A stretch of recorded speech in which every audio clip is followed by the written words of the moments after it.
Jean-Marc Jancovici, bonjour. Bonjour. Merci d'avoir accepté notre invitation sur Marianne TV. Alors, plutôt que de faire une présentation à nos lecteurs de votre parcours, je préférerais que ce soit vous qui le fassiez. Alors, Jean-Marc Jancovici, qui êtes-vous?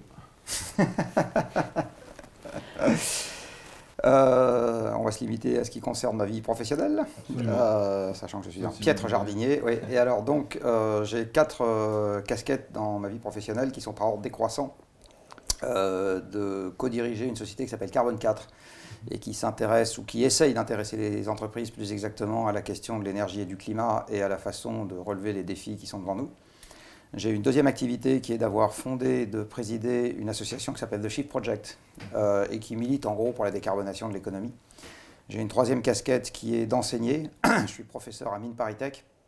Je fais régulièrement des interventions qui ressemblent un peu à ce que je fais en cours, mais en plus court, pardon pour la répétition, dans d'autres établissements d'enseignement. Et puis j'ai une dernière casquette qui date d'il y a 1 an et demi, qui est de faire partie du Haut Conseil pour le climat, qui est une instance qui a été créée, qui imite un peu ce qu'ont fait les Anglais il y a beaucoup plus longtemps avec une instance qui s'appelle le Climate Change Committee et qui surveille, on va dire, la trajectoire d'émissions de gaz à effet de serre de la France en expliquant où nous en sommes et ce qu'on pourrait éventuellement essayer de faire pour que ça aille mieux sur ce point-là.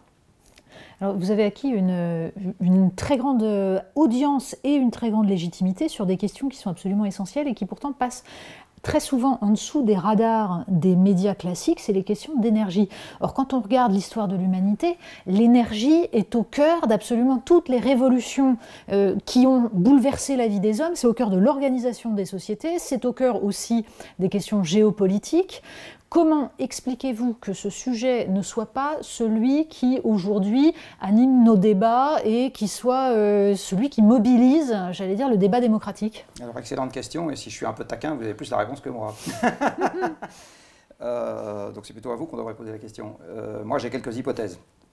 Alors, la première hypothèse, c'est que l'énergie, c'est un sujet qui est d'abord technique, physique. Il se trouve que l'essentiel des journalistes ont fait des études littéraires, donc s'ils ne sont pas confrontés à ce sujet-là dans le cadre de leur métier avec la nécessité d'apprendre ensuite de quoi ils retournent, ils sont un peu perdus et donc ils n'aiment pas trop les sujets sur lesquels ils sont un peu perdus. Il y a un deuxième élément qui explique ça, c'est que c'est compliqué à vulgariser dans des temps très courts. C'est pas où je vais apprendre que le média aujourd'hui c'est un instrument du temps court, il faut tout dire très très vite, etc. Donc ce n'est pas un sujet qui est commode pour eux. Le troisième élément, c'est que dans ce domaine-là aujourd'hui, il y a à la fois des explications qu'on peut apporter. Alors ça, on pourrait considérer à la rigueur que c'est du domaine des médias, mais les médias français sont globalement mauvais, probablement pour la raison que j'ai mentionnée tout à l'heure, sur tout ce qui est vulgarisation scientifique de façon globale. Ça ne concerne pas que l'énergie.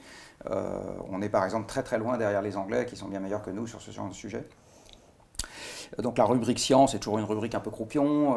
Quand il y en a une fois sur deux, elle donne dans un sensationnalisme techno-futuriste qui n'est pas une explication de la manière dont marche le monde, mais regardez comme ça va être merveilleux d'avoir tel gadget qui va faire je ne sais pas quoi. Donc il y a une difficulté à expliquer d'une façon générale, et en plus, dans le domaine de l'énergie et du changement climatique, il faut expliquer des mauvaises nouvelles. Or, les médias n'aiment pas les mauvaises nouvelles, parce que les médias ont besoin d'une audience à cause de leurs recettes publicitaires, et quand c'est des médias de service public, à cause du fait qu'ils imitent les autres, et que même le ministre en charge de la culture et de la communication pense que l'audience de Radio France est un bon indicateur de la performance de Radio France.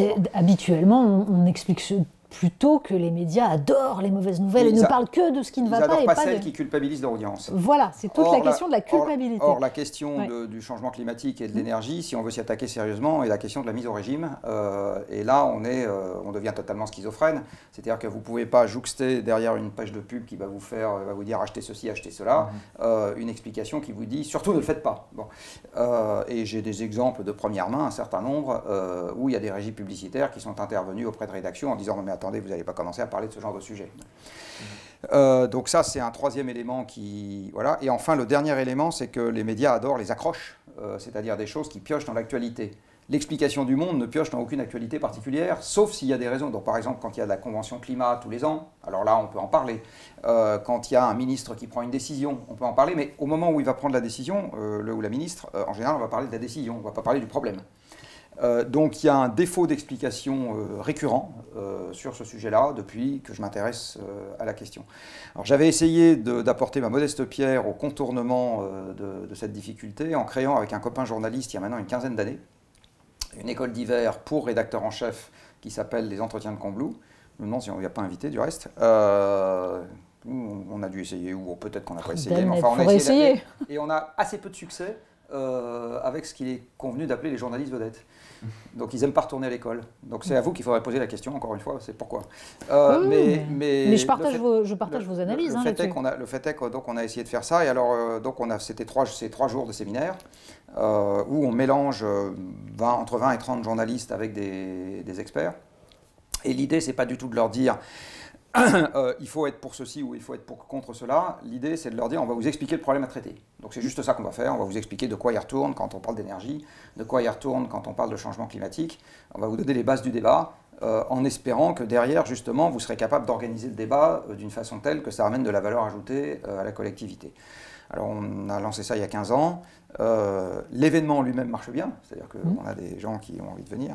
La façon dont ça structure l'évolution derrière des médias sur ce sujet-là, c'est très difficile à... Non mais voilà, c'est très difficile à apprécier.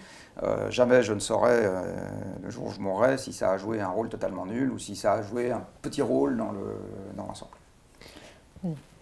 Pour en rester à la question du traitement journalistique des sujets liés à l'énergie, venons tout de suite à la question du nucléaire. On passera au sujet de plus long terme après. Je sais que vous n'aimez pas toujours la façon dont les médias traitent cette question. Vous-même, parfois, ça vous embête un peu de la traiter. Mais mettons les pieds dans le plat. Pourquoi est-ce que les journalistes, vous en parlez, ont du mal avec le nucléaire? Vous parlez de l'énergie en général, mais sur la question du nucléaire plus particulièrement. On sait que les écolos, ce que vous appelez les écolos un peu institutionnels, ont du mal avec cette question. Ils ont fait un fétichisme inversé, c'est-à-dire qu'il ne faut surtout pas dire que le nucléaire pourrait nous aider à avoir ce parachute ventral dont vous parlez pour avoir une consommation énergétique moins carbonée. Alors, très simplement, pourquoi est-ce que les médias et les politiques ont du mal avec ce sujet du nucléaire et en font Alors là aussi, je ne peux que tenter des hypothèses. Une première hypothèse, c'est que le nucléaire est un sujet technique, donc il rentre dans le lot général de ce que j'ai évoqué tout à l'heure, avec des sujets techniques qui ne sont pas très bien traités. Dans tous les sujets techniques, la presse a globalement tendance en France à confondre les faits et les opinions, plus exactement à mélanger les deux. Moi, je me rappelle d'un certain nombre de journalistes qui m'ont interrogé, dont, pour ne pas le nommer, Hervé Kempf au Monde, qui m'avait interrogé une demi-heure sur tout un tas de sujets, qui a retenu une petite phrase sur le nucléaire, dont je vais parler une fois mais pas deux. Et c'est un exemple typique de quelqu'un qui mélange les faits et les opinions et qui a un agenda personnel qu'il ne vous dit pas. Donc ça, je pense que c'est quelque chose qui est classique dans la presse française. Il y a un deuxième élément que je peux rajouter à ça. Alors tout ça, c'est un empilement d'hypothèses. Le nucléaire, ça fait référence à quelque chose qui ne se voit pas. La radioactivité ne se voit pas. Et on a tous tendance, tous autant que nous sommes, les êtres humains, à avoir plus peur de ce qu'on ne comprend pas que de ce qu'on comprend. C'est comme ça, c'est normal. Si vous lisez les neurobiologistes, ils vous expliqueront que c'est tout à fait normal que ça fonctionne comme ça. Et on a tendance à avoir plus peur des choses qui sont lointaines que des choses qui sont proches. Il n'y a pas longtemps, j'ai donné une interview à un de vos confrères, de la Libre Belgique, pour ne pas les nommer, où j'ai expliqué que les Français avaient plus peur des centrales nucléaires que des piscines, alors que les piscines tuent beaucoup plus chaque année que les centrales nucléaires. Donc, si vous avez un enfant de 2 ans, je peux vous assurer, laissez-le approcher d'une centrale nucléaire, avec beaucoup moins d'appréhension qu'il faut le laisser s'approcher d'une piscine. Donc on est aussi fait de telle sorte que ce qui est loin nous fait toujours plus peur que ce qui est près. Il y a beaucoup de fumeurs qui ont très peur du changement climatique. Comme ça, alors que la cigarette est beaucoup plus proche des emmerdements pour eux. Il y a un troisième élément après, alors là qui à mon avis est propre aux médias de service public dans ce pays, c'est que les journalistes aiment clamer leur indépendance. Même s'ils ne sont pas plus indépendants que moi, puisque comme je le disais tout à l'heure, ils sont dépendants de la régie publicitaire de leurs médias, ils sont parfois dépendants de plein de trucs, mais quand même ils aiment bien dire qu'ils sont indépendants. Donc, quand vous êtes dans un média de service public, la meilleure manière de prouver que vous êtes indépendant de la main qui vous nourrit, c'est de dire du mal de tout ce que fait l'État. Donc vous remarquerez que les médias de service public adorent dire du mal des flics, des juges, de l'éducation nationale, etc. Et comme le nucléaire est une industrie d'État, le nucléaire passe dans la barque et donc on dit du mal du nucléaire. Je pense qu'il y a aussi ce ressort-là qui est assez fortement à l'œuvre dans l'affaire. Donc c'est ça, j'ai envie de dire, il y a ça dans les éléments explicatifs. Après, il y en a d'autres qui viennent se rajouter également. On a un voisin qui est notre allié européen historique, l'Allemagne, qui est très antinucléaire. Alors là, probablement pour des raisons beaucoup plus géopolitiques. Comme vous le savez, après la Seconde Guerre mondiale, l'Allemagne, terrain d'occupation, a dû accepter, alors que c'était quand même une puissance économique majeure, et ça l'est toujours du reste en Europe, a dû accepter l'humiliation d'avoir des têtes nucléaires sur son sol pointées vers l'URSS et pointées pour partie vers leurs frères, c'est-à-dire l'Allemagne de l'Est. Donc je pense que dans le mélange nucléaire-civil, il y a un sentiment qui est beaucoup plus fort qu'en France, qui s'est développé, et j'ai envie de dire, dans le dialogue franco-allemand, ça a probablement déteint sur ce qui se passe chez nous aussi. Voilà, donc c'est tout un tas de raisons conjoncturelles qu'on peut empiler les unes sur les autres. Et Fukushima n'a pas été un déclencheur, Fukushima est un révélateur, beaucoup plus qu'un déclencheur. Mais Fukushima, juste pour finir là-dessus, est très révélateur de ce que j'ai dit tout à l'heure sur le service public. Moi, j'ai entendu sur France Info que Fukushima avait fait 20 000 morts. Donc, c'est plus le tsunami qui a fait 20 000 morts, c'est Fukushima. Dont les Nations Unies disent que ça n'a pas fait un seul mort. Alors qu'il n'en a fait aucun. Voilà. Oui, c'est peut-être aussi le fait que le nucléaire, c'est une filière industrielle. Et qu'il y a un impensé dans beaucoup de médias français, c'est la question de la mise en valeur des filières industrielles en France. Je pense que là aussi, ça a été totalement abandonné. C'est-à-dire que beaucoup de médias ont tout simplement acheté le discours des années 80-90 sur le fait que l'industrie était quelque chose de sale, dont il ne fallait pas s'occuper, parce que de toute façon, c'était bien mieux si on le faisait ailleurs. Et qu'en revanche, on allait faire du service et de la banque, parce que ça, c'était moderne et que ça, c'était l'avenir. Je pense qu'il y a beaucoup de ça. C'est possible. Cela étant, on ne constate pas, il n'existe pas, par exemple, de mouvement sortir de la chimie. On a une association sortir du nucléaire en France, on n'a pas sortir de la chimie. Alors que la chimie tue beaucoup plus dans le monde et est beaucoup plus sale globalement que le nucléaire. Donc oui, ça, je suis d'accord. Je pense que la chimie, par contre, en revanche, je veux dire, depuis Rouen et Lubrizol, on ne va pas implanter une industrie chimique en France sans poser sans qu'il y ait de gros problèmes. On a de plus en plus de mal à implanter quoi que ce soit. Ben, c'est ça le souci. Mais pour le fait que le nucléaire soit une filière industrielle, alors là, je suis sûr par contre que ça joue sur un élément qui peut paraître étonnant dans la perception des Français, qui est que les personnes les plus sensibles à l'environnement sont aussi paradoxalement les plus anti-nucléaires. Oui. Alors là, pour le coup, mon explication, là, je pense avoir les idées assez claires. En fait, les gens qui sont pour le nucléaire sont plus largement pro-techno, pro-industrie, pro-machin. Et ces gens-là, globalement, de façon assez logique, sont moins soucieux de la chose environnementale. Et à l'inverse, les gens qui sont soucieux de la chose environnementale voient tout ce qui est avancé technoproductif comme quelque chose de pas terrible, et le nucléaire rentre dans cette c'est en fait tout le paradoxe dans vos positions, et c'est ça qui est intéressant, c'est de croiser la question, on va dire, de la décroissance avec la question d'une réflexion sur une filière qui en effet est une filière technologique, industrielle, qui est le nucléaire. Le problème est que le nucléaire, évidemment, n'est pas sans conséquence sur l'environnement. Quand on voit les réflexions qu'il y a eu sur Bure et sur l'enfouissement des déchets, c'est absolument passionnant de se dire qu'il y a des gens qui sont chargés de réfléchir à la façon dont on va indiquer dans 1000, dans 10 000 ans, comment on saura qu'il y a des déchets enfouis là. Et on oublie évidemment que tout l'enjeu, c'est celui de la recherche. La question, en fait, elle n'est pas seulement là, on est de parler des médias, et c'est vrai que c'est très important, la question c'est celle aussi du politique, c'est-à-dire de la capacité à se projeter à long terme et à réfléchir à la société que nous voulons, c'est-à-dire avec quelle énergie, c'est-à-dire organiser à travers une recherche qui va permettre d'améliorer cette énergie. Tout ça n'a pas été fait, et c'est peut-être là aussi le drame. Il y a des choses qui sont faites. Alors la réflexion de long terme, ou l'absence de réflexion à long terme, elle est propre à l'ensemble des démocraties, oui. Et il faut revenir aux bons auteurs qui vous expliqueront que c'est tout à fait normal. Que la démocratie est un système court-termiste et que c'est comme ça. Je sais, mais je suis d'une tendance optimiste et il y a moyen de penser le particulier les deux. Mais bon. Ça n'a rien à voir. Je pense que par construction, la démocratie est un système court-termiste. Et du reste, on voit bien que dans les démocraties occidentales, à mesure que le temps passe, les échéances se raccourcissent. On est tenté de vous demander quelle est l'alternative à un système démocratique. Je n'ai pas encore trouvé. D'abord, je pense qu'il faut se garder de cette tradition française de concevoir le système idéal sans se poser la question de savoir comment on y va. Donc en fait, moi, j'ai plutôt tendance à raisonner à l'envers, c'est-à-dire, compte tenu des choix qui sont à notre main là, demain matin, quel est le moins mauvais? C'est plutôt comme ça que j'ai envie de réfléchir.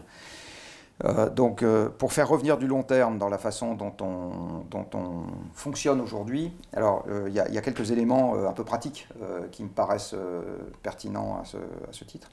Le premier, c'est de retrouver une amélioration, enfin, de retrouver un dialogue de qualité entre la sphère politique et la technostructure.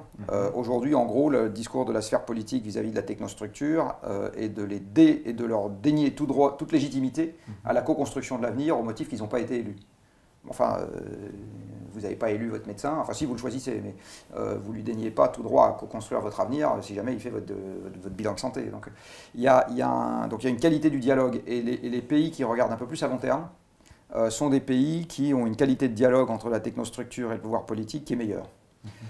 Par exemple les pays nordiques, par exemple la Grande-Bretagne, sont des pays dans lesquels et même si on n'est pas d'accord avec leur régime politique, par exemple la Chine. La Chine est historiquement née c'est un pays d'ingénieurs, la Chine, parce que l'aristocratie chinoise, il y a quelques siècles, c'était les ingénieurs hydrauliciens qui savaient organiser l'adduction d'eau pour faire fonctionner les rizières. C'est ça la caste. Bon. Et à l'autre extrémité du spectre, vous avez les États-Unis, où si vous êtes ingénieur, vous êtes un raté, et si vous êtes quelqu'un qui a réussi, vous êtes avocat ou médecin. Et du reste, comme ils ne font pas d'ingénieurs chez eux, ils les importent de chez les autres, ce qui marche très bien. Bon. On a un peu trop tendance à penser que c'est ça la ligne bleue des Vosges, alors que je pense qu'on se trompe et que le temps des gens qui pensent le long terme, il est urgent de le faire revenir. Bon. Donc les effets de manche, on verra plus tard. Donc dans les éléments qui permettent de recranter du long terme, il y a celui-là. Il y a un deuxième élément qui est de définanciariser l'économie. En gros, quand vous avez, ça je le connais bien parce que c'est mes clients, la stratégie de long terme dans une entreprise cotée en bourse, c'est n'importe quoi, entre 6 mois et 3 ans, en fonction de la météo. Bon, c'est un peu court, et on le voit bien dans le domaine du changement climatique. En fait, les gens avec lesquels on travaille le plus facilement, c'est les gens qui, par construction, ont un pied dans le temps long. Les gens qui gèrent les infrastructures.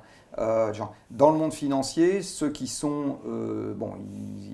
ils racontent tous des carabistouilles par rapport à ce qu'ils font vraiment, mais ceux qui ont, j'ai envie de dire, le plus envie de faire des choses un peu sérieuses, souvent, c'est des fonds de pension situés dans des pays qui sont favorables, enfin qui sont à l'aise avec le temps long. Donc c'est des fonds de pension suédois, anglais, etc.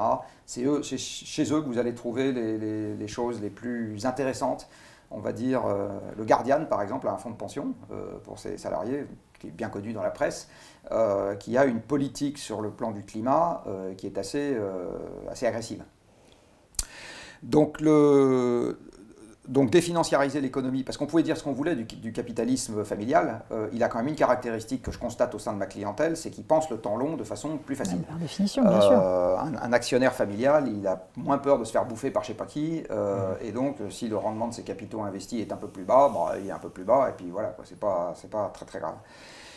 Donc il y a, enfin voilà, il y a des, alors tout ça, moi j'ai une vision un peu à l'anglais, c'est-à-dire qu'il faut regarder marche après marche sur l'escalier. Je me méfie beaucoup des grands soirs qui permettraient d'aller instantanément du système imparfait vers le système parfait. L'histoire montre que ça marche moyen en général quand on essaye de faire comme ça. Oui, mais la question c'est de savoir d'abord comment on gère en effet des politiques qui se font au doigt mouillé. Je pense à la fermeture de Fessenheim, qui est un truc décidé de façon purement politicienne sur un coin de table pour un accord entre le PS et les Verts, qui aboutit petit à petit à des décisions qui engagent l'avenir du pays. Donc première chose, comment on gère des politiques qui prennent ce genre de décisions sur lesquelles on ne peut pas revenir? Comment on fait ensuite pour penser le mix énergétique français dans un cadre où il est très difficile de faire valoir que, pour l'instant, jusqu'à preuve du contraire, si on veut sortir des énergies décarbonées, les énergies renouvelables ne vont pas suffire. Si on veut sortir des énergies carbonées. Oui, carbonées, pardon. Lapsus. Alors, elles ne vont pas suffire, ça dépend ce qu'on veut en face. Il y a une blague que je fais souvent dans mes conférences de dire qu'un monde 100% renouvelable ne pose aucun problème. À preuve, c'est celui dans lequel l'humanité a toujours vécu jusqu'à il y a 2 siècles. Voilà, on est d'accord. Derrière, on choisit combien d'énergie on consomme. Donc ça ne pose strictement aucun problème. Là où on peut commencer à se gratter la tête, c'est est-ce que c'est compatible, 100% renouvelable, avec ce que aujourd'hui mes chers compatriotes, comme disait l'autre, considèrent comme étant le minimum incompressible sur leur pouvoir d'achat. Et c'est là que les discussions intéressantes commencent. Exactement. Donc sur ce point, sur la question de Fessenheim, comment est-ce qu'on gère les politiques? Il n'y a que deux manières de les gérer. Ce que j'ai compris du fonctionnement du monde politique, c'est qu'en fait, le politique ne fait qu'arbitrer des pressions. Il ne fait pas de grands plans bien pensés qui va chercher derrière à vendre, on va dire. On voit bien, en fait, aujourd'hui, le politique, c'est essentiellement une somme de clientélismes électoraux. Malheureusement, c'est comme ça. Alors, encore une fois, les bons auteurs vous expliqueront que ça a toujours été comme ça. Et donc, si en face, on a une population qui se soucie peu du sujet ou qui n'a pas résolu ses propres contradictions, c'est plus difficile pour une politique d'émerger qui soit en cohérence avec le problème à traiter, c'est comme ça. Donc, on retombe sur le rôle des médias, parce que pour que les gens comprennent le problème à traiter, il faut qu'à un moment, quelqu'un leur ait expliqué. La deuxième chose, c'est que on peut quand même leur demander un effort, qui est celui que Greta Thunberg leur demande, qui est au moins de se documenter. De lire un résumé pour décideurs du GIEC, c'est 30 pages. Même si c'est des gens suroccupés, 30 pages, ça prend 1 heure, 1 heure et demie, 2 heures, parce que c'est une littérature pas nécessairement très accessible et très facile, mais c'est 2 heures, c'est pas 2 ans. Bon. Donc on pourrait leur demander ça. Maintenant, il n'y a pas d'examen de passage pour se faire élire, c'est comme ça, c'est la règle, et c'est plutôt pas mal que ce soit comme ça, sauf que du coup, ça a un inconvénient, c'est que se faire élire n'est jamais une garantie de compétence. Voilà, une élection n'est pas une garantie de compétence. Mais il n'y a que deux manières de s'en sortir. Ou bien la population résout ses propres contradictions et dit j'ai bien compris ce que j'aurai et ce que je n'aurai pas si on veut aller dans telle direction et je demande que ça soit fait. Ou bien, alors il y a plein de manières de le faire. Il y a l'élection, il y a des voies intermédiaires, j'ai envie de dire, comme la Convention citoyenne pour le climat, qui est une tentative. Et quelque part, il faut quand même savoir gré à Macron d'avoir fait cette expérience, même si on peut la trouver insatisfaisante. Quel bilan vous en tirez? Je vous en parlerai pas. Bon, il l'a fait. C'est une expérience qu'il a quand même lancée. Je ne suis pas sûr qu'il savait exactement pourquoi, mais il l'a quand même lancé. Et je ne suis pas sûr non plus qu'il avait mesuré ce à quoi ça l'engageait. La preuve, c'est quand même qu'il s'est rétracté sur pas mal de choses. C'est-à-dire que il ne s'est pas vraiment rétracté. En fait, la façon dont ce truc... Non, il ne s'est pas vraiment rétracté au sens où il n'a pas compris ce à quoi il s'engageait. C'est plutôt comme ça que je vais le dire. Ça n'a aucun sens sur un problème que vous n'avez vous-même pas compris. Parce que là, je peux le dire, je pense qu'il n'a pas compris le problème. Ça n'a aucun sens sur un problème qu'il n'a pas compris de demander à des gens qui n'ont pas plus compris le problème au moment où ils démarrent, pas aujourd'hui, mais au moment où ils démarrent, de vous sortir des propositions que vous vous engagez à reprendre sans filtre dans un projet de loi. Ça n'a aucun sens de faire une promesse de cette nature. Et je pense que les gens qui au début l'ont cru ne devaient pas être très nombreux. Bon, donc à la fin, il est arrivé ce qui devait arriver, c'est-à-dire qu'il ne l'a pas fait. Ce qu'il aurait dû s'engager à faire, et en fait, c'est ce que le Haut Conseil pour le climat a relevé dans un avis qu'on vient de rendre il y a quelques jours, c'est qu'il aurait dû, doter cette instance de moyens d'évaluation permettant aux gens de comprendre quelle était la portée des propositions qu'ils faisaient. C'est-à-dire au moment où ils se disent nous les citoyens, on est d'accord pour interdire la pub pour les grosses bagnoles, qu'ils soient avec des gens en sachant faire des calculs, ça existe, qui puissent leur dire voilà, ce genre de mesures, on peut espérer en retirer entre tant et tant de baisse d'émissions par an. Où ça contribue à un mouvement global. Si on remplace des grosses voitures par des petites voitures, un nombre de voitures égal, voilà à peu près ce qu'on va gagner, et on peut considérer que la pub c'est 10% de là-dedans, etc. Enfin, on aurait dû leur adjoindre des gens qui auraient été capables de leur dire voilà à peu près la portée de ce que vous décidez. Et comme on leur avait donné un mandat qui était baissez-moi les émissions de 40% entre 1990 et 2030, eh ben, ils auraient fait les additions, et puis à la fin ils auraient vu s'ils étaient dans les clous ou pas. Donc ça c'est la première chose qui aurait dû être faite, et en face, le seul engagement que Macron aurait dû prendre, c'est celui de l'évaluation. Donc il aurait dû dire, je m'engage à passer le temps nécessaire, à regarder ce que vous m'avez proposé, et à vous faire une réponse circonstanciée, c'est-à-dire je prends, et si je ne prends pas, je vous dis pourquoi. À la limite, vous avez le droit de me répondre en m'expliquant que mes arguments sont bons ou pas bons, mais en gros, il aurait dû s'engager à initier un dialogue au bon niveau, c'est-à-dire il faut parler faits et chiffres à un moment. Bon. Là, ce qui s'est passé, c'est que toute cette étape-là a été bâclée. Donc on s'est dit, tout ça est une grande bataille d'idées, de slogans, de grands principes. C'est pas du tout une bataille d'idées, de slogans, c'est une bataille de trucs très pratiques. Je veux dire, si vous avez un gamin qui ne fout rien à l'école, vous avez des problèmes très pratiques sur les bras. Comment lui donner envie, c'est pas de la grande théorie, c'est des trucs très pratiques. Bon. Là, c'est exactement pareil. On avait des problèmes très pratiques à gérer, et ils n'ont pas été gérés.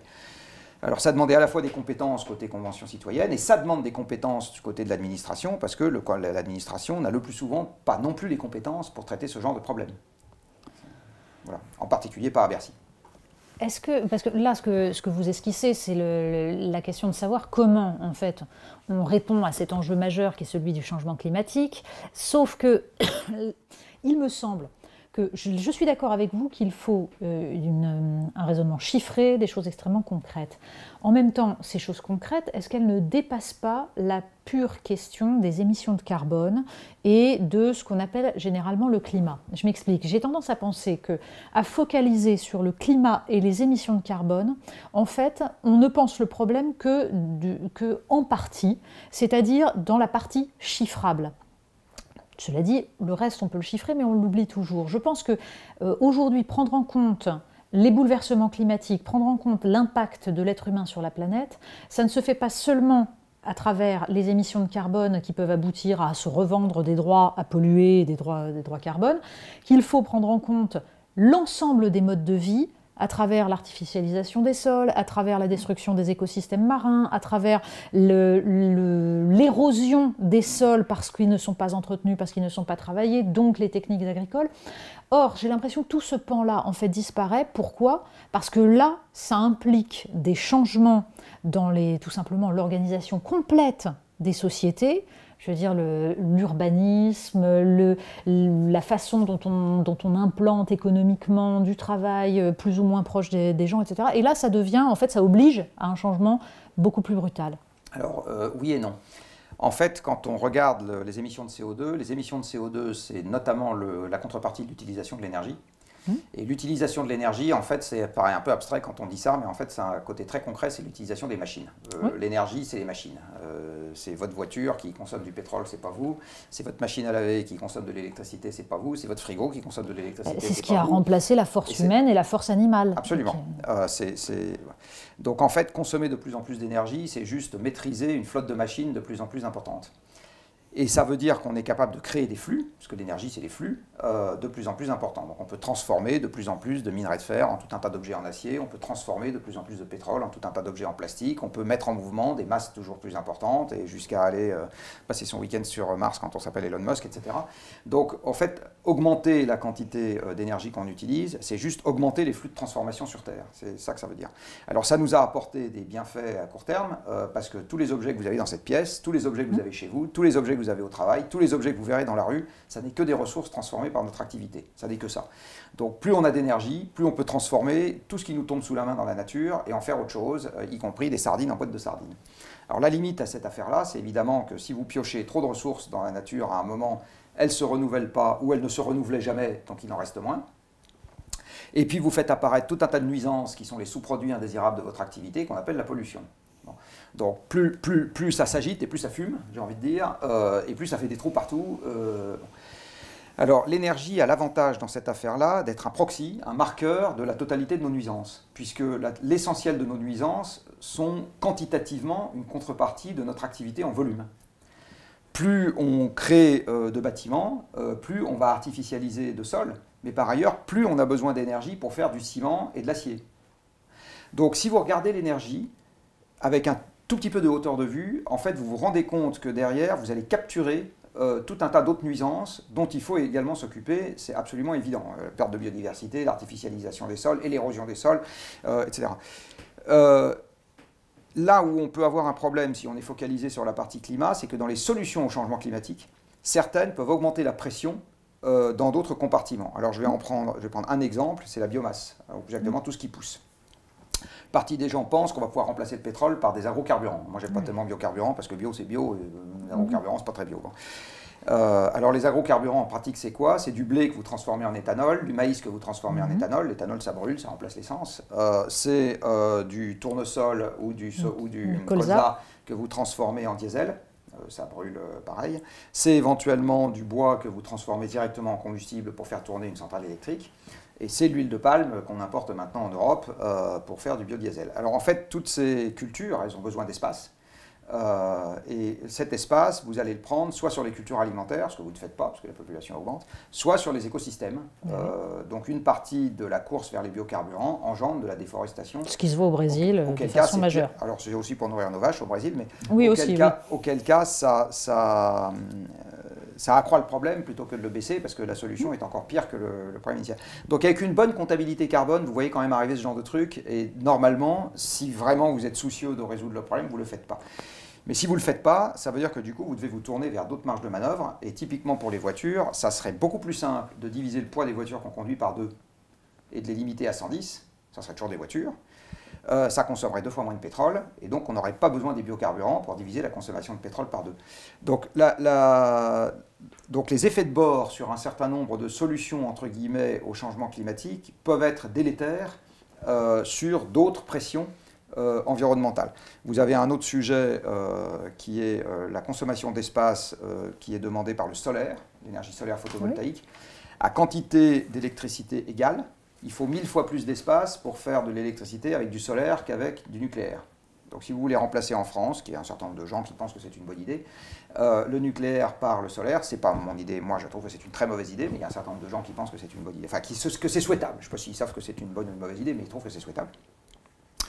Eh bien, il faut multiplier par 1000 l'espace occupé par les centrales nucléaires et faire ça en panneaux solaires. Et on commence à voir arriver des projets dans lesquels on veut couper des morceaux de forêt pour mettre des panneaux solaires, ce qui est une très mauvaise idée à tout point de vue, pour la biodiversité, pour le climat, pour tout ce qu'on veut. C'est une problématique avec les éoliennes d'ailleurs. Alors les éoliennes aussi, on commence à en planter de plus en plus, et on est encore très très loin du compte si on veut faire les 50% de nucléaire qui étaient dans l'accord programmatique VRPS. Il nous faut encore les multiplier par 3 à 4, les éoliennes existantes. Donc on n'a pas fini de voir le bout, si c'est ça qu'on va faire. C'est-à-dire que toute la question, c'est de savoir si on veut si dans la préservation, la lutte pour préserver le climat, on ne doit pas aussi prendre en compte la préservation d'un tout petit peu d'espace naturel qui ne soit pas transformé par l'homme. Vous parliez de l'impact de l'homme. Si on veut avoir du solaire et de l'éolien partout, ça veut dire qu'il n'y aura plus un seul paysage où on portera son regard en se disant que l'homme n'y a pas mis sa main. Rien que ça, après, ce n'est pas comptable, mais c'est catastrophique. C'est déjà le cas, mais disons qu'il y a des transformations paysagères qui sont plus artificialisantes que d'autres. Donc quand on a une forêt plantée comme dans les Landes, où quand même en dessous il y a de la mousse et quelques champignons à ramasser, ça fait moins artificiel qu'une voie d'autoroute en béton. On est bien d'accord. Mais donc pour en revenir à la question de l'occupation d'espace, vous avez une commission qui a été du ministère de l'Environnement qui rend des avis tous les mois sur les projets éoliens et solaires qui demandent une dérogation pour pouvoir s'implanter parce qu'ils empiètent sur une zone où il y a des espèces protégées, etc. Alors, il y a 2-3 avis, qui sont entre 1 et 3 avis, qui sont rendus tous les mois sur des projets qui demandent une dérogation. L'avis est systématiquement négatif. Je n'ai pas vu un seul avis positif depuis que je regarde ça, depuis 1 an. Donc oui, il y a un impact sur la biodiversité de ces installations renouvelables au sol. Donc voilà, il faut choisir le moindre inconvénient. En fait, donc dans le moindre inconvénient, il va falloir qu'on fasse un arbitrage entre arrêter d'en vouloir toujours plus, parce que ça fait partie du jeu, et accepter la mise au régime. Les solutions qui sont, j'ai envie de dire, les plus compactes possibles, et le nucléaire a cet avantage d'être très compact, parce qu'il utilise très peu de matière pour produire beaucoup d'énergie, donc du coup il n'a pas besoin de beaucoup d'espace. Il exploite une réaction qui est très très énergique, donc du coup il faut mettre plein de béton là où il est, histoire qu'on n'ait pas d'ennui à côté, mais c'est juste là où il est. Oui.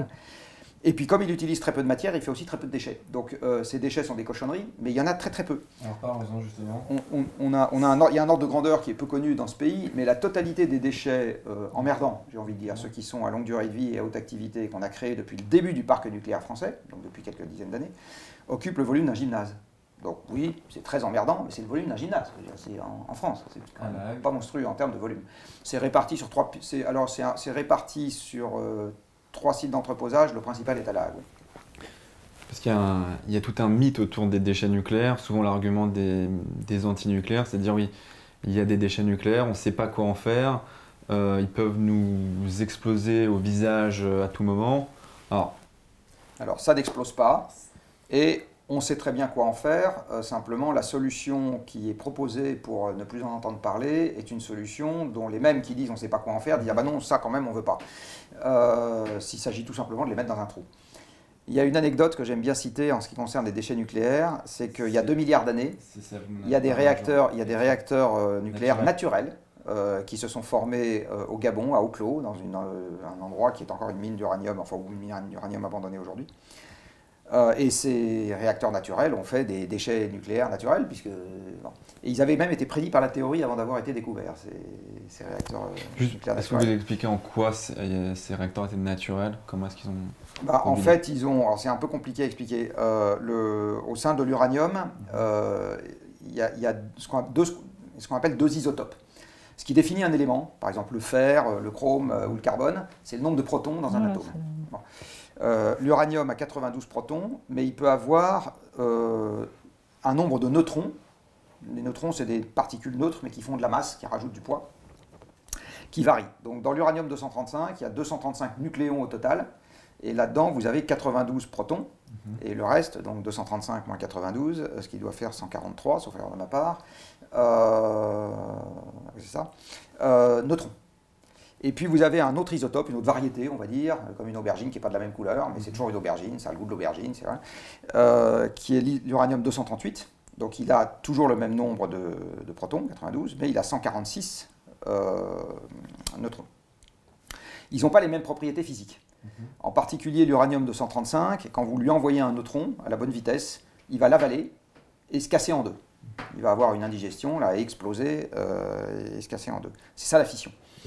Si vous prenez un noyau d'uranium 238, vous lui envoyez un neutron dessus, il ne se casse pas en deux, il n'a pas envie, il va l'absorber, et puis il se transformer en plutonium, mais il va pas se casser en deux. Donc l'isotope qu'on exploite dans nos réacteurs nucléaires, celui qui nous donne de l'énergie, c'est le 235. Il se trouve qu'il vaut 0,7% de l'uranium actuel. Mais il se désintègre au cours du temps, cet uranium 235, très lentement. Il faut 700 millions d'années pour que la moitié disparaisse. Et donc il y a 2 milliards d'années, sa concentration dans l'uranium, ce n'était pas 0,7%, c'était aux alentours de 3%. C'est-à-dire la concentration en uranium 235 qu'on a aujourd'hui dans les réacteurs, après enrichissement, quand on commence à exploiter l'uranium. Donc l'uranium était naturellement enrichi, on va dire, il y a 2 milliards d'années dans les gisements d'uranium. Et puis il y a eu des infiltrations d'eau dans cette mine, et en fait on a besoin de l'eau pour que la réaction se déclenche. Ça a créé une petite centrale nucléaire. Voilà, donc ça a créé une petite centrale nucléaire souterraine qui s'est mise à fonctionner. Alors quand ça chauffait trop, parce qu'il y avait trop de fission, etc., l'eau s'évaporait, enfin, il n'y avait plus d'eau, donc ça s'arrêtait, parce qu'on a besoin de l'eau. Puis l'eau revenait, parce que ça refroidissait, puis, etc. Donc ça a fonctionné de manière pulsée comme ça pendant des centaines de milliers d'années, et ça a fait des déchets. Et donc, qu'est-ce qui est arrivé à ces déchets? Alors, les déchets ont disparu depuis longtemps, parce qu'ils se désintègrent eux aussi au cours du temps, mais les descendants de ces déchets, qui eux sont stables, sont à l'endroit où les déchets ont été formés. Donc en fait, les déchets, c'est des composés solides pour l'essentiel. Enfin, une fois qu'ils sont dans le verre, c'est des composés solides. Ça ne bouge pas. Donc c'est des cailloux emmerdants, mais c'est des... Voilà. Donc vous collez ça à 400 mètres sous terre, dans une couche géologique qui a des dizaines de millions d'années et qui sera encore là alors que l'humanité aura disparu depuis longtemps, et vous les oubliez. On a sur Terre, à la surface, des problèmes indémerdables sur les bras en ce moment, qui s'appellent l'érosion de la biodiversité, la perte de sol, les phytosanitaires, le changement climatique, les déstabilisations... Les déchets nucléaires, on s'en fout. Ce que vous expliquez, c'est que de toute façon, si on ne s'accorde pas à utiliser le nucléaire, avec le réchauffement climatique, dans 100 ans, la Terre sera même plus vivable. Donc alors, les déchets nucléaires, on s'en fiche. Elle est déjà plus vivable pour une petite partie de l'humanité aujourd'hui. C'est la fraction des gens pour qui la Terre sera de moins en moins vivable qui va augmenter. C'est comme ça que ça va se passer. Dans un siècle, il restera toujours des hommes. Vous savez, on a eu des espèces totalement ubiquistes. On est comme une morpion, on s'accroche absolument partout. Donc, je n'ai strictement aucune angoisse sur le devenir de l'humanité. On vient d'une espèce qui, à un moment, n'avait que quelques millions de représentants sur Terre. Si on retourne à quelques millions de représentants sur Terre, on survit en tant qu'espèce. Il n'y a aucun problème. C'est tout le problème voilà, des individus et de la possibilité de vivre décemment. La question, ce qui n'est pas la même question. La question, c'est quoi le nombre d'individus qui passent à travers et dans quelles conditions. Bon. Et là, effectivement, avec quelques degrés de réchauffement en un siècle, ça ne sera pas le nombre d'individus qu'on a aujourd'hui et ça ne sera pas les conditions qu'on aura aujourd'hui. Justement, dans vos conférences, notamment à la Sciences Po, vous expliquez longuement, à l'aide de graphiques, avec de cartes, ce à quoi pourrait ressembler le monde, l'Europe notamment, si on ne fait rien, si on n'arrive pas à baisser nos émissions de gaz à effet de serre. Alors, je vous laisse nous expliquer, si nous n'agissons pas, dans 60, 70 ans, 100 ans, à quoi ressemblera l'Europe? Je crois qu'en Bretagne, ce sera à peu près le pôle Nord. Ah non, pas le pôle Nord. Non, non. Le pôle Nord, on ne va pas refroidir le climat dans le cadre du réchauffement climatique. Par contre, il peut y avoir des incursions d'air polaire de temps en temps, comme ce qui vient de se passer au Texas, mais ça ne veut pas dire que c'est le pôle Nord. C'est ça. Alors, la première chose qu'il faut avoir en tête, c'est que si on ne fait rien, les émissions n'augmentent pas indéfiniment jusqu'à la fin du siècle. Parce qu'en fait, la quantité de pétrole, de gaz et de charbon qui reste sous terre n'est pas suffisante pour qu'on en brûle de plus en plus tous les ans jusqu'à la fin du siècle.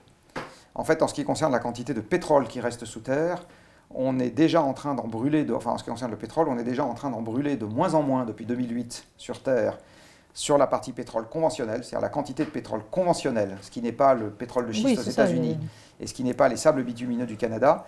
On est passé par un maximum dans le monde en 2008. À cause de la limitation des gisements, parce qu'il faut 50 à 400 millions d'années pour faire du pétrole, et donc quand il n'y en a plus, il n'y en a plus, quoi. Bon. Le pétrole de schiste et les sables bitumineux sont des industries qui sont beaucoup plus capitalistiques que le pétrole ordinaire, avec des rendements d'extraction qui sont bien moins bons. Le pétrole de schiste aux États-Unis n'a jamais gagné d'argent depuis la création de cette industrie, sauf en 2020, parce que la production s'est cassée la gueule, parce qu'on a arrêté d'investir. Donc c'est assez marrant, c'est une industrie qui ne peut gagner de l'argent que quand on arrête d'investir et que la production baisse. Et en fait, il n'est pas du tout impossible que tout pétrole confondu, on ait passé le maximum en 2019. Même en novembre 2018 pour être précis. Voilà. En tout cas, si on ne l'a pas passé ce maximum il y a 2 ans, il est pour dans vraiment pas longtemps. Ça veut dire que même si on veut émettre de plus en plus de CO2 au titre du pétrole, on ne pourra pas, puisqu'il y aura de moins en moins de pétrole. Et même si l'automobiliste français dit « je ne veux pas bah, », peut-être qu'il ne veut pas, mais c'est quand même comme ça que ça va se passer. En fait, on sera rationné qu'on le veuille ou non. De toute façon, il y en aura moins, donc il y a de toute façon une limitation qui va s'exercer par les prix, par les volumes, par un mélange des deux, par, j'en sais rien, par une baisse de la population, je ne sais pas, mais en tout cas, on conservera moins de pétrole. Pareil pour le gaz, avec une dizaine d'années de décalage. C'est-à-dire que même si on veut de plus en plus de gaz, et ben d'ici 2030-2035, il n'y en aura pas de plus en plus. Bon. Alors le charbon, c'est un peu moins évident, il est possible qu'il y en ait pour encore assez longtemps en quantité croissante, mais à partir du moment où vous avez de moins en moins de pétrole, vous avez de moins en moins de transport, et l'économie globale se grippe, même si vous avez encore beaucoup de charbon et de gaz.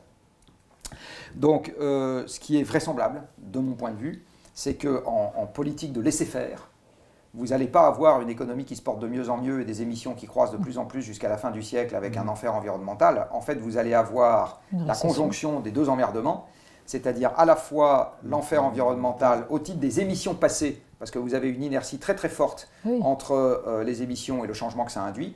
En gros, le changement induit par les émissions passées dure des milliers d'années.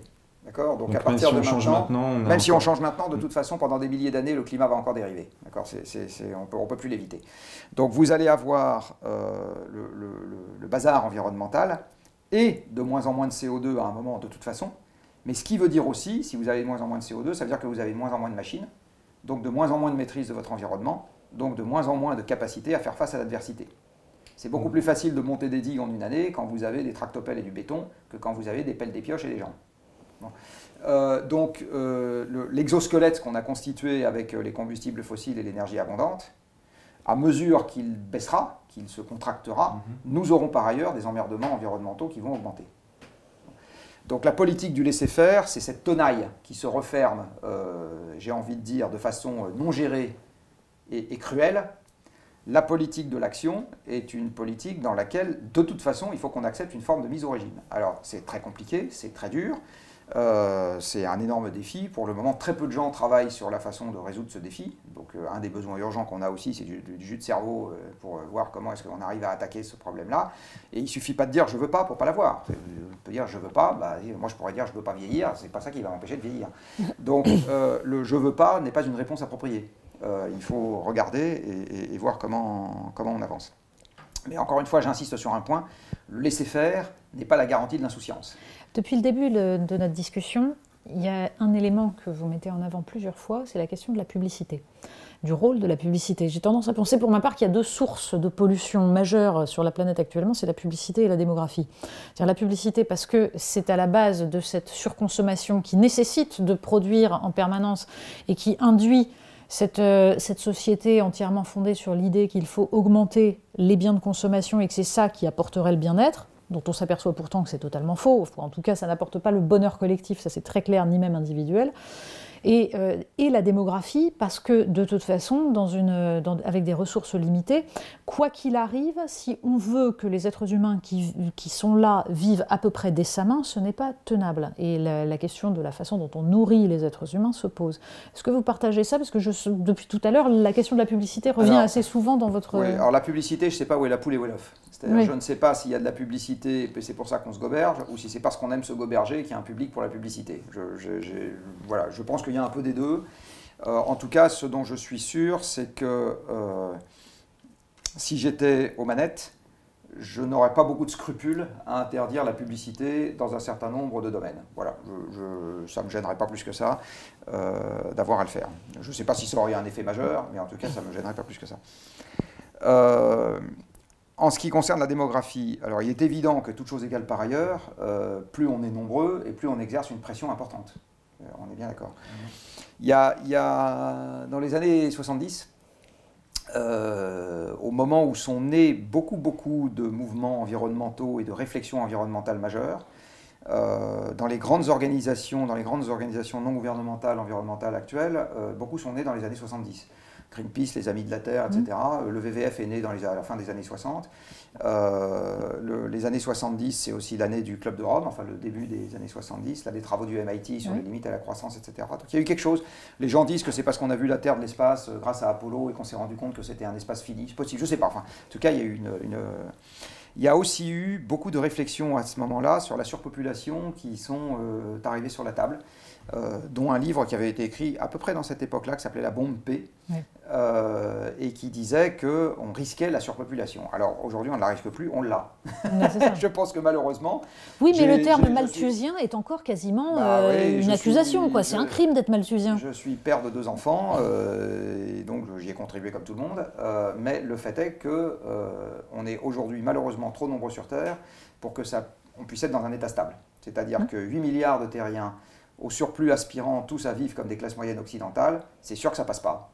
Ça marche pas. Donc à un moment, le système se régule, donc on sera moins de 8 milliards, ou on vivra pas comme des occidentaux, ou les deux à la fois. Où il y a des épidémies, c'est peut-être ça aussi qui est... Alors, c'est une forme de régulation. Alors les modes de régulation de la population, c'est bien simple. Les modes de régulation rapides, il n'y en a que 2, c'est les famines et les épidémies. Et les épidémies, ça va encore plus vite que les famines. Les famines de l'ancien temps, quand on regarde les morts par famine en Europe il y a quelques siècles, les grandes années de disette, on pouvait faire quelques millions de morts en France. Quand la peste noire est arrivée, elle a tué la moitié de la population, donc, en quelques années. Donc les épidémies, effectivement, c'est le truc le plus rapide pour réguler les populations. Et comme l'homme n'a plus de prédateurs macroscopiques, il n'y a pas un tigre à dents de sabre qui va arriver demain matin et manger 3 milliards d'hommes, et que c'est peu probable que ce soit les Martiens ou les Jupitériens, je ne sais pas quoi, qui s'en chargent. Eh bien, de fait, s'il doit y avoir une régulation rapide de la population, c'est vraisemblablement les petites bêtes qui vont s'en charger. Il y a ça et la famine. Alors la guerre n'est pas un régulateur fort des populations, c'est quelque chose qui favorise souvent la famine et la maladie, ça favorise des mauvaises conditions d'hygiène, des mauvaises conditions d'alimentation. La grippe espagnole, par exemple, des choses comme ça. Je ne sais pas si c'est une conséquence directe de la Première Guerre mondiale. Disons que ça affaiblit les populations et ça permet que ce soit un petit peu plus... Oui, en tout cas, quand les populations sont plus faibles, c'est clair que les maladies se propagent beaucoup plus facilement. Donc le fait de ne pas gérer de nous-mêmes, encore une fois, comme on peut et de la façon la plus pacifique possible, la taille de la population, augmente à l'évidence le risque que ça nous arrive dessus d'une façon plus désagréable. Malheureusement, c'est désagréable à dire. Alors c'est toujours très très difficile de parler des sujets démographiques, c'est des sujets qui nous touchent aux tripes. Je veux dire, se reproduire est quand même un truc qui est à la base du code génétique de toute espèce animale. C'est du reste, probablement pour cette raison, très profondément ancré dans toutes les pensées religieuses. C'est très profondément ancré dans énormément de règles de morale, préserver à tout prix la vie d'autrui, etc. Donc de ce fait, ça rend particulièrement difficile les débats sur la démographie. C'est des choses qui sont... C'est compliqué d'en discuter en ayant l'air d'avoir toute sa tête, j'ai envie de dire. C'est des sujets difficiles et douloureux. Il n'empêche qu'il y a quand même, à mon avis, des choses qu'on peut faire. Et je vais me mettre dans les pas d'un père jésuite qui s'appelle Gaël Giraud, qui avait dit, quand il était chef économiste de l'AFD, que toute l'aide au développement française devrait être concentrée sur 3 éléments, et 3 seulement, qui sont l'éducation et ce que les Anglais appellent l'empowerment. Je ne connais pas bien l'équivalent français. Il n'y a pas véritablement d'équivalent. Voilà, des femmes. L'émancipation, ce serait peut-être le terme le plus intéressant. Oui, émancipation, je trouve, est un terme un peu réducteur parce que ça ne désigne pas le partage du pouvoir. Ça désigne un truc qui est plutôt se sortir des griffes, mais pas trop gérer en commun. Enfin, voilà. Donc, empowerment, pour moi, c'est plutôt gérer en commun. Donc, je ne sais pas comment il faut le dire. Bon, bref. Des femmes, parce qu'on constate que dès que les femmes sont libres de leur mouvement, elles ont envie de faire moins d'enfants. Bon. Oui. Et c'est particulièrement important dans les pays qui aujourd'hui ont des natalités très galopantes. Le Nigeria, par exemple, qui était l'exemple type. Où à l'évidence, les gens qui naissent aujourd'hui, l'essentiel d'entre eux sont voués à avoir une existence pas très drôle. Le deuxième sujet, c'est tous les régimes de solidarité, parce qu'il y a énormément de pays, Yann Arthus Bertrand le rappelait encore dans une interview récente, où, comme il n'y a pas de système étatique, où il n'y a pas de système collectif de solidarité, vous comptez sur vos enfants, et donc vous en faites plein, en disant comme ça, si je suis malade, si je suis vieux, etc., il y en a un qui va s'occuper de moi. Donc ça, c'est des mesures qui sont des mesures, et puis évidemment, dans la mesure où la morale et les schémas culturels locaux le permettent, l'accès aux moyens de contraception. Mais qui va quand même beaucoup avec les histoires d'empowerment et d'éducation. On voit bien que l'éducation des filles est un élément essentiel de modification des sociétés, voilà, bien sûr. Alors moi, je suis très confortable avec, bien qu'étant un homme, je suis très confortable avec ces suggestions. Et je pense qu'effectivement, si on veut faire du bien à la planète, c'est plus important de faire ça que d'aider les pays en question à se construire, je ne sais pas quoi, un aéroport ou même un certain nombre de bâtiments ou leur industrie touristique, ou qui en plus avec moins d'avions, ça sera un peu compliqué, qu'on fait aujourd'hui. Là, vous prenez à rebrousse-poil toute la, on va dire, la pensée commune sur l'aide au développement. Mais il y a aussi des questions à se poser chez nous. Alors j'avais beaucoup choqué il y a 1 an et demi, parce que dans une interview dans Socialterre, j'avais dit, se pose la question dans les pays occidentaux, de savoir jusqu'où est-ce qu'on doit dépenser des moyens sans limite pour faire survivre des gens en fin de vie, qui ne sont pas en bon état et qui en plus souvent n'en ont pas envie eux-mêmes. Bon. Le problème, enfin le débat a ressurgi de façon cruciale dans le traitement de la crise du coronavirus. Oui, qui est une mesure de fait, même si c'est désagréable de dire ça, pro-vieux et anti-jeunes.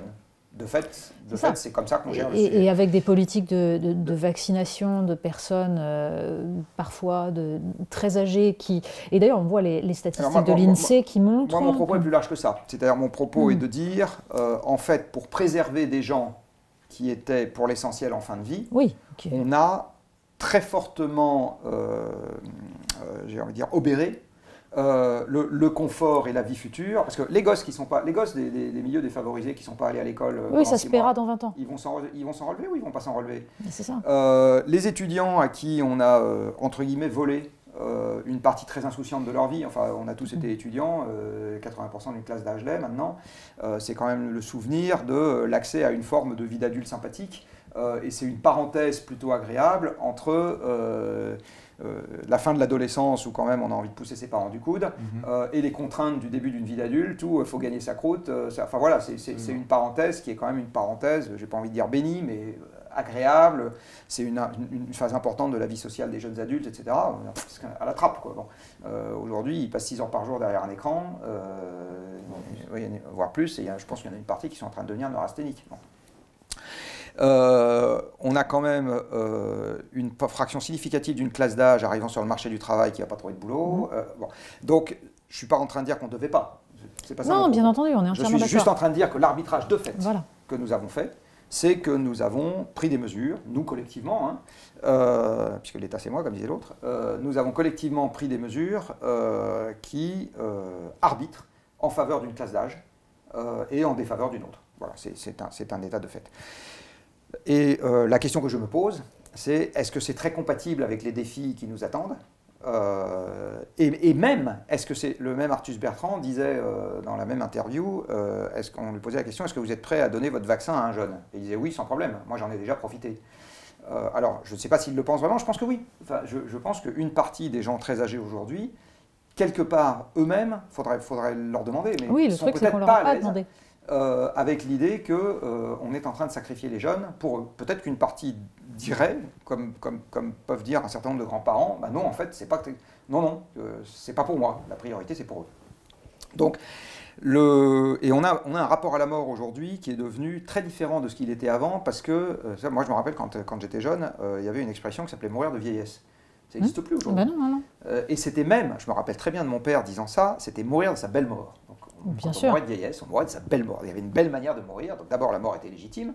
Et ensuite, la belle manière de mourir, c'est quoi? T'es vieux, t'es fatigué, et plouf. Bon, l'idéal, c'était comme le général de Gaulle. Hein, la veille, vous êtes vivant, le lendemain matin, vous êtes mort. Alors, génial. Bon. Puis on peut dire que lui, il n'a quand même pas eu une vie où il s'est ennuyé. Donc c'était ça. Aujourd'hui, ça n'existe plus, mourir de sa belle mort. Toutes les morts ont une cause technique. Voilà, et une cause technique, ce qui sous-entend qu'on aurait pu éviter cette cause. Absolument, donc elle est évitable. Et donc on a développé un rapport à la mort qui est toute mort est illégitime parce que toute mort est évitable. Bon. Alors je pense que ce débat-là, qui est aussi un débat difficile, on le voit bien, ça nourrit des débats passionnés. Mon sentiment, c'est que pour difficile que soient ces débats, l'existence nous sera rendue encore plus difficile si on refuse de les avoir. Voilà. C'est un peu ma conclusion. Alors, c'est clair que c'est entre deux mots. Il n'y a pas de solution idéale dans cette affaire. Il n'y a pas une voie totalement insouciante où on peut se dire « Ah bah là, non, laissons les médecins faire. » Et puis, surtout, qu'est-ce qu'il raconte cet abruti? On ne va quand même pas commencer à s'occuper de ces problèmes qui sont vraiment des bâtons merdeux. Et de fait, c'est un peu des bâtons merdeux. Mais voilà, moi je pense que quand même, il faut y rentrer parce que ne pas le faire nous coûtera, entre guillemets, plus cher en termes de confort. Que de le faire. Je pense qu'en effet, nous pouvons conclure sur cette idée qu'il ne peut que y avoir des débats essentiels, sinon nous allons vers le pire et que c'est peut-être pas a priori ce qu'on souhaite. Il faut avoir le courage. Et j'ai envie de dire qu'aujourd'hui, moi ce que j'attends de la classe politique, puisqu'on en parlait tout à l'heure, c'est peut-être pas des décisions qui sont nécessairement les bonnes. Par contre, j'attends d'eux du courage et le courage d'affronter le monde tel qu'il est et non pas tel qu'ils aimeraient le vendre. Eh bien merci Jean-Marc Jancovici, on aurait pu continuer cette discussion pendant de longues minutes. Merci. Merci beaucoup. Merci. Au revoir.